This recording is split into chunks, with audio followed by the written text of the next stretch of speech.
홍명보 당시 대한축구협회 이사는 2005년 8월 20일 파주 국가대표 트레이닝센터에서 시작된 KFA 2급 지도자 강습회에 참가하였습니다. 당시 홍명보는 지도자 자격증이 없는 상태였습니다. 지도자가 되려면 3급 지도자 자격증부터 취득해야 했으며 3급 자격증을 취득하면 유소년이나 초등학교 축구교실에서 지도자 생활을 시작할 수 있었습니다. 2급 지도자 자격증을 따기 위해서는 3급을 따고 2년이 지나야 했습니다. 하지만 홍명보에게는 예외 조항이 적용되었습니다. 귀찮으시겠지만 구독, 좋아요, 알림 설정 부탁드리며 여러분들을 위해 열심히 달리겠습니다. KFA는 국가대표팀에서 어매치 20경기 이상을 소화하거나 K리그 100경기 이상 출전한 선수들에게는 3급 지도자 자격증 없이 바로 2급 자격증을 딸 수 있게 허용했기 때문입니다. 2005년 9월 26일 KFA는 딕 아드보카트 한국 축구대표팀 신임 감독을 보좌할 코치로 홍명보를 선임했습니다. 당시 홍명보는 2급 지도자 자격증을 딴 지 불과 3주 만에 국가대표팀 코치로 선임되었고 이에 대한 자격 논란이 불거졌습니다. 2급 지도자 자격증을 보유한 사람은 중학교나 고등학교 팀만 지도할 수 있었습니다. 당시 KFA 규정에 따르면 대한축구협회 1급 지도자 자격증 또는 아시아축구연맹 5급 지도자 자격증을 취득한 자만이 대표팀 지도자로 활동할 수 있었습니다. 이에 대해 KFA는 지휘권을 갖지 않는 보조 지도자 역할이기 때문에 홍명보 코치의 1급 자격증 취득 여부는 큰 문제가 되지 않는다는 입장을 밝혔습니다. 그리하여 지도자 경력이라곤 3주간의 지도자 강습회뿐이었던 홍명보는 국가대표팀 코칭 스태프에 합류하게 되었습니다. 홍명보는 국가대표팀 코치로서 1년도 채 되지 않은 기간 동안 2006 독일 월드컵을 경험하게 되었습니다. 홍명보에게 국가대표팀 코치로 지도자 생활을 시작해 월드컵을 경험하기까지 걸린 시간은 단 9개월에 불과했습니다. 이후 홍명보는 계속해서 탄탄대로를 걸었습니다. 2006 독일 월드컵 후에도 홍명보는 국가대표팀에 남았으며 당시 U-23 대표팀 코치도 겸직하였습니다.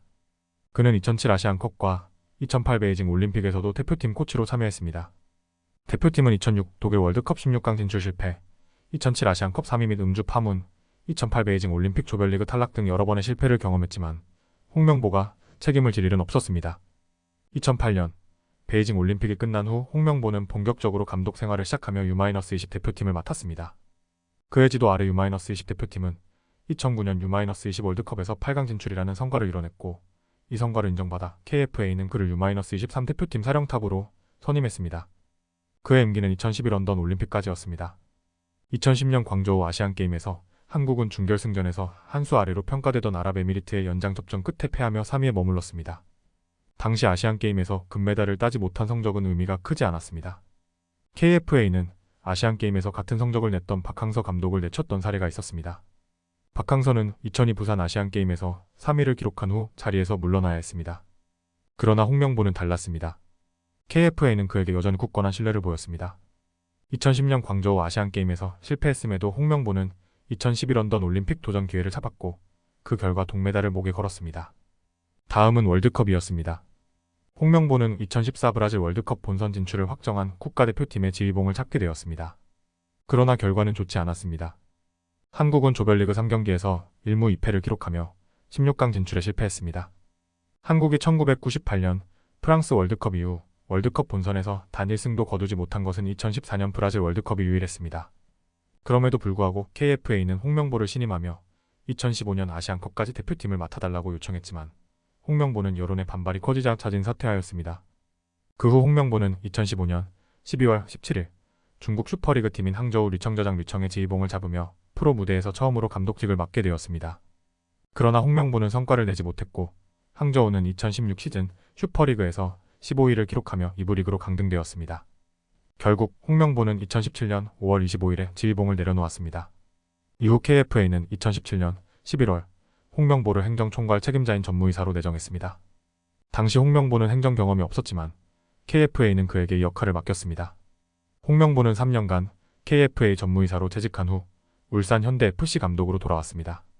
그는 울산에서 K리그 2연패라는 성과를 이뤄냈으며 2023년 8월 2일 울산과 3년 재계약을 맺었습니다. 이 재계약은 K리그 최고 대우를 받는 조건이었습니다. 그러나 2024년 7월 5일 홍명보는 수원FC전을 마친 후 KFA 기술총괄이사 임생으로부터 국가대표팀 감독 제안을 받았고 하루 만에 그 제안을 수락했습니다. KFA는 2024년 7월 8일 홍명보를 국가대표팀 감독으로 선임했습니다. 홍명보는 7월 10일 광주 FC전을 마친 후 밤새 고민했지만 내 축구 인생의 마지막 도전이 될 수 있을 것이라고 생각했다. 한번 실패했던 과정을 되돌아보면 끔찍하지만 다시 한번 도전해보고 싶다는 강한 승부욕이 생겼다고 밝혔습니다.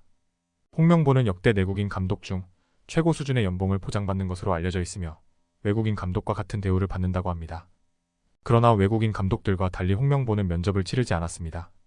다른 외국인 감독 후보들은 면접에서 PPT 발표와 2026년 북중미 월드컵 아시아 지역 3차 예선에 대한 계획과 전략을 평가받았지만 KFA는 이러한 과정 없이 홍명보에게 대표팀 감독직을 맡겼습니다.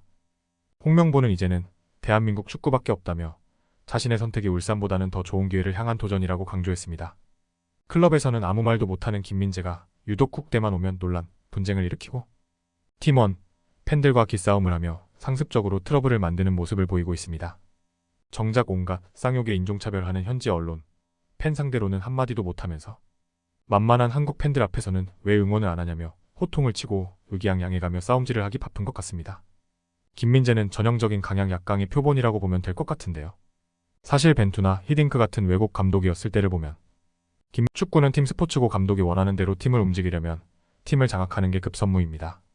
벤투 감독이 있을 대표팀에선 청소년 대표 시절 선후배 무시하며 반말하며 예의 없이 행동하던 이강인이 벤투한테 밉보이니까 월드컵에서 한 경기도 제대로 뛰지도 못했습니다.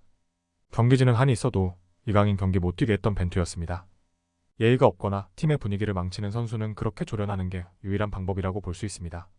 하지만 홍명보 입장에서는 당장 준수한 성적을 내야 하는 상황이고 국내 감독이다 보니 국내 여론, 축협의 눈치를 무조건 봐야 하는 상황이라 외국 감독들처럼 자유롭게 팀을 길들이거나 선수단을 장악할 수가 없습니다.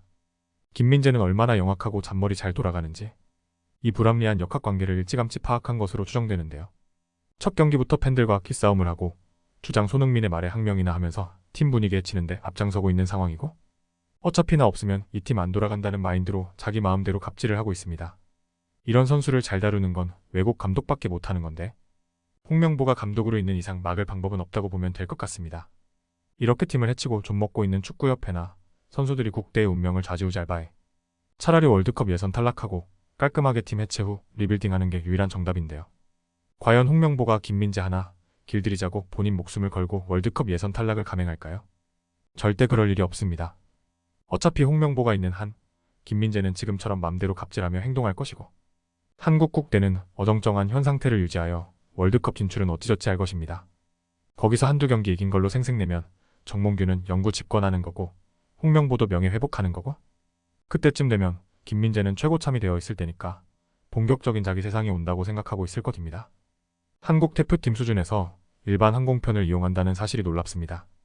일본 언론인이 한국 대표팀을 우연히 공항에서 마주친 경험을 전하면서 왜 전세기를 띄우지 않았는지 의아해했습니다. 일본 사커 다이제스트는 8일 카타르 도하의 하마드 국제공항에서 손흥민을 비롯한 한국 대표팀을 목격했다고 전하며 다소 놀랍다는 반응을 보였습니다. 이 매체 기자는 오는 11일 새벽 1시 바레인에서 열리는 바레인과 일본의 2026 북중미 월드컵 아시아 최종 예선 경기를 취재하기 위해 경유지였던 해당 공항에서 환승을 기다리는 중이었습니다. 그때 동료 기자로부터 손흥민을 포함한 한국 대표팀이 공항에 있다는 말을 들었습니다. 실제로 그쪽을 바라보니 주장 손흥민과 제1리그에서 활약했던 정승현 등 한국 대표팀 10여 명이 공항을 걷고 있었다고 합니다. 예 기자는 왜 손흥민이 이런 곳에 있지? 라고 잠시 생각했으나 곧 한국이 오는 11일 오만과 원정 경기를 앞두고 있어 환승 중이라는 것을 깨닫게 됐다고 설명했습니다. 하지만 일본 대표팀은 중국의 7대0 대승을 거둔 뒤 그날 심야의 전세기를 타고 다음날 6일 바레인에 도착했다면서 일본으로 가는 비행기도 지난 1일 경기가 있었던 유럽파를 벨기에에 모아 전세기를 띄웠다고 설명했습니다. 그러면서 여러 가지 사정이 있겠지만 그런 일본 대표팀의 상황을 고려하면 한국 대표팀 수준에서 일반 항공편을 이용한다는 사실에 놀라지 않을 수 없었다고 덧붙였습니다.